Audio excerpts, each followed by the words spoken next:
Hey folks, Professor Johnson here, making a video a little late at night tonight, a little later than I normally make. This is dark outside. All right, so what are we talking about this week? This week we are going to talk about body types and coloring.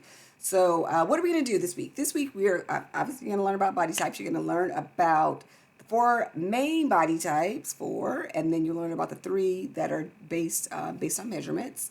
You're gonna learn about male and female body types, right? And then you also learn about the science behind body types. So also, we're also going to talk about why it's important that you understand body types and how explaining or gathering information of body types from your client, that this can be a sensitive conversation, right? So you have to work on that skill of being empathetic, encouraging, motivating, and showing them your expertise, right? By going through these steps of the process. So we're going to learn about, like I said, body types, the four major females, the three based on measurements, and men. We'll learn about male body types as well.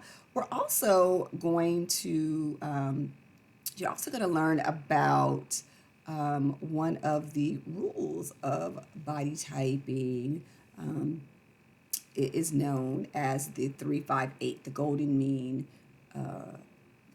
ratio of 3, 5, and 8. Okay, so you're going to learn about that as well. That's a proportion body type. So talk about that.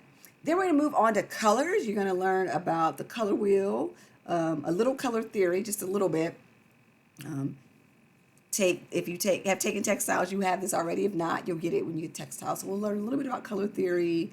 We'll learn about warm, cool, neutral shades, and then we'll also gain an understanding of finding those different color shades based on your skin tone and preferences. So preferences, number one, but skin tone as well. There are some colors that just work better on certain skin tones. Okay, there's a couple activities that we're going to do that I'm going to include in this lecture. They're not graded. They're just activities that I want you to have an understanding of.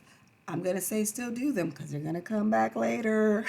Later, you're going to have to do them in another project that you have coming up. So just make sure you make reference to those as well. Okay? All right. You know what to do. Dive into the lecture, discussion board, recap. See ya.